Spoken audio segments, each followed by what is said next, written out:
Hello, everyone. Raptors fans, Celtics fans. Hola, muchachos. How's everybody doing tonight? Welcome to the third episode of Raptors in One. Tonight, we're going to be talking about the third preseason game of Raptors versus Celtics. So, without any further ado, let's get it. This game was very interesting. It was kind of hard to believe that it was a preseason game. It just seemed like maybe I'm missing something here, or maybe I was missing something in the past because I've never really watched much of the preseason before.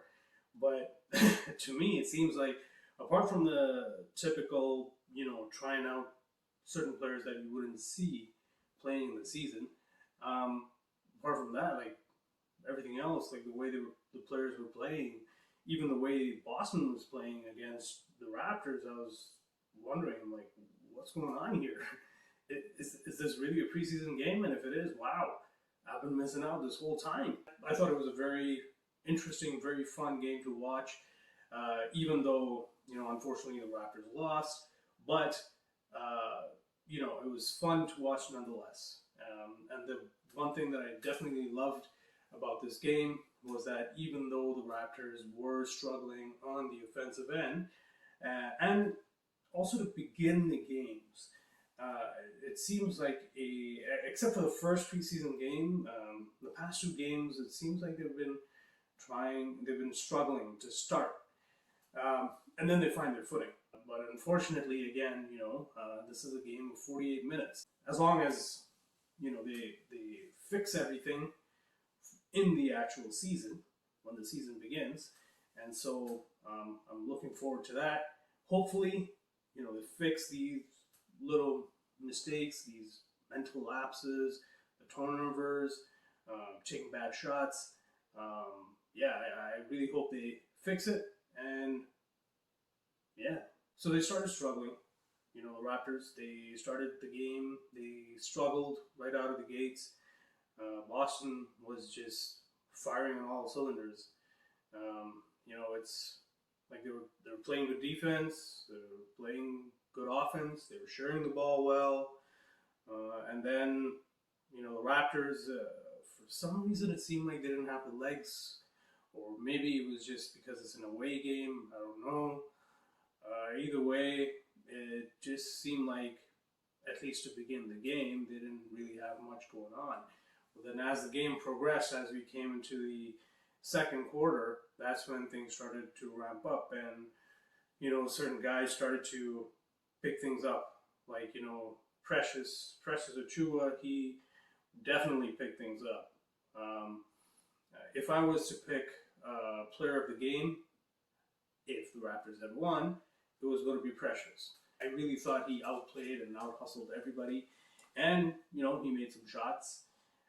The only downfall to his game was his three-point shooting, and I'm really hoping that he works on it, which, again, I feel like because of his overall game, I don't think he really needs to work on the three-point shooting, and if he could, that's going to come.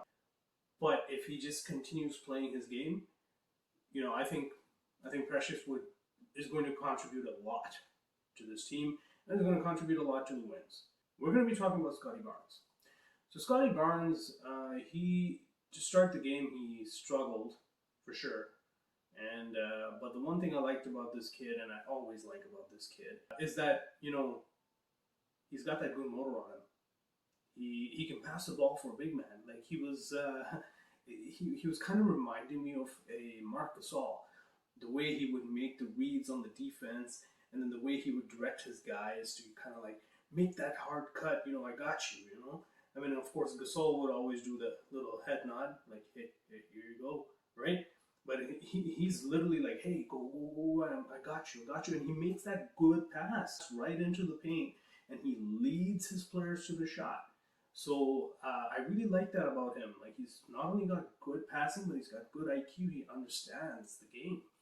So even though he was struggling with his shot and he wasn't scoring as much, he was impacting the game in through his passing, reading the defense, IQ, high energy, obviously, like always, running back on defense, helping on defense, crashing the boards, making it difficult for the opponents to score. He's doing all those things, and that's why he saw a lot of minutes tonight. Because he was guarding, he had some very good assignments. He was guarding Al Horford, who, by the way, really surprised me this game. For a preseason game, to think that a 35-year-old could score the way he was, he really had a good overall game. He stretched the floor out very well. Every time he shot that three, I was like, oh. And I get it, Barnes. I felt like he gave him a little more space, and especially with the shot. And, maybe that's something like perhaps looking at the scouting report, we could fix that error. But apart from that, Barnes had some good plays. There was this one play where Scotty Barnes, he blocks the shot, and then he's right away, he's gunning to the offense. And, of course, they kick it back to him in the outlet, and he has this nasty dunk. And to me, that was the highlight of the game. That was the highlight play of the game. And it showed me that regardless of how this kid is going to perform in a game, even if he's struggling with his game, he will find a way to impact the game. You don't hang your head if you miss a few shots. Then it's typical of players. Oh, my shot's not going in. All of a sudden, there's no drive on defense. And that's very detrimental to the game. Don't hang your head. The coach is there watching. So you want more playing time. You want to impact the game. You want to be in the rotation. That's how you do it, my friends. Gary Trent again. He got a few minutes there. Again, kind of a similar performance as to the last game. Hopefully he shakes the cobwebs just in time for the season when it starts. But I'm not too worried about him too, because once he gets into the groove of it, once he gets a few more games in him, I can see him being a threat. And he kind of reminds me of a J.R. Smith, except with better defense. Kind of also like a Norman 2.0, So yeah, it would be interesting to see how he progresses throughout the season. OG, he's trying to be very consistent, guys. If we were to look at his stats here, let's have a look. So OG, he scored 17 points, 1 assist, 5 boards. He also took care of the ball very well, 1 turnover. And I thought, to be honest, that 1 assist, I gotta say, he had a couple of good plays, and I think both those plays were to Freddie Gillespie. And unfortunately, they didn't convert. Fred VanVleet, he had a good game. He had 22 points, 5 assists, 3 boards. Field goal percentage was all right. 2 steals. So, and 3-point percentage is what really jumps out. I really love the 3-point percentage. 6 for 8. That is amazing. So here's the to start the game. Actually, even Fred VanVleet was struggling, and then he picked it up. And I would say about the second quarter is when he started to pick things up.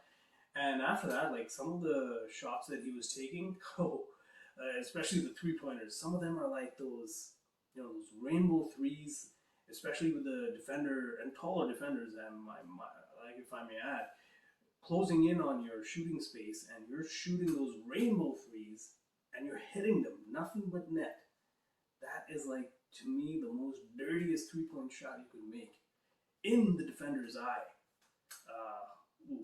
He has a nice stroke, and it's a rainbow shot too. Freddie was just being steady, and just doing what he does. I guess he must have heard my second episode, because I did say that I like my point guard to have more assists, at least 5. He got 5. So clearly somebody's listening. Somebody's watching these episodes. Good job, Fred. Good job. The bench. To be honest, like Gary Trent, even though he scored 14 points, it's like 5 of 14 shooting. Not a good shooting percentage. Mihailo was probably the best bench player for the Raptors, and he played well. There was this one play though that kind of if he had watched that, it was good defense on his part, and that could easily have been the highlight of the game. So basically, yeah, he steals the ball in transition, free lane to the basket. He decides to go for reverse. To be honest, I don't know the technical terms of these dunks. So if there are any dunk specialists who are listening in on this episode, just put in a comment. Let me know what kind of a dunk that was. I'm going to call it a reverse double action pump. I don't know, it sounds like a shotgun. But anyway, he did a reverse double action pump dunk. That's what he tried. And he almost missed it. I was like, oh, please, go in. And it went in. And like a shooter's bounce or dunker's bounce, if you may. But I was like, oh, that could have easily been from a highlight reel to Shaqtin' a Fool play. But yeah, it was, he played well. He defended and good energy off the bench. Achua, of course, this time, again, he's another player who's listening in on my episodes. So guys, you guys got to pick it up, man. You guys got to listen to my episodes, comment, and, if you like my content, subscribe. And I'm going to shamelessly promote myself, but that's okay. Coming back to Precious Achua, 13 points, 13 boards, double-double. See, I had said in my previous episode that he had almost gotten a double-double. This time he's like, you know what? My Raptors in one boy. He wants a double-double. I'm going to deliver a double-double. And that was a double-double worthy of Player of the Game honors. The Raptors won, but that's okay. Again, field goal percentage, 5 of 12. I get it. Some of those shots, if he hadn't taken those 3-pointers, I think he took like 2 or maybe 3 3-pointers. And of course, he missed them all. Let's have a look. Nope, he took 4 3-pointers and he missed them all. His defense was very good. He got 1 block, 3 steals.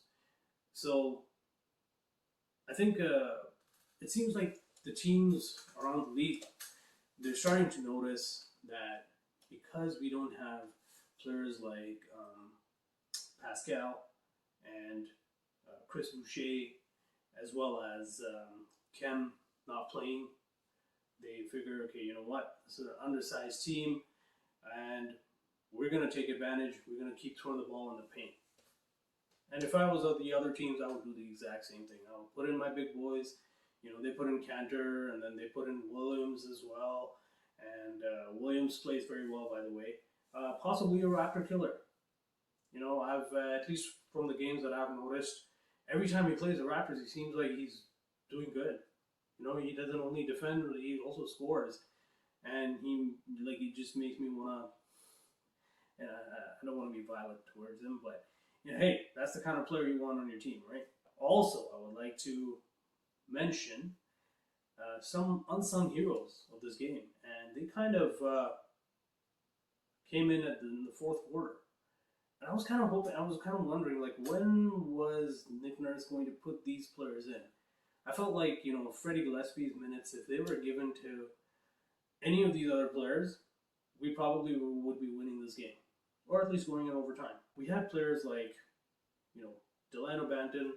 He finally made his appearance, and I was like, hey, where is this guy? So he finally made his appearance.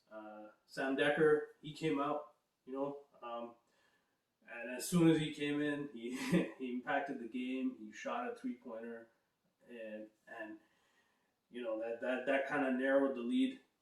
And then, of course, then you had David Johnson. David Johnson, he took a shot, clutch shot. You know, these are all clutch plays, and you know they improved their defense. They put a lot of pressure. Yes, you know, Boston took out most of their core guys, and they put in some of the other. I don't want to say, you know, unknowns, but to me they are. You know, so to close out the game. But hey, at the end of the day, last bounce, they won. It was close though. Yeah, even towards the end, our guys didn't stop fighting. I thought Delano had a good look at the 3-point line, but that's not his shot. That's not his range. But open shot, you got to take that shot. And it's preseason, so why not, right? But hey, he was very close. He was very close to tying the game. Just a few more seconds. If we had those few more seconds, we were going in overtime.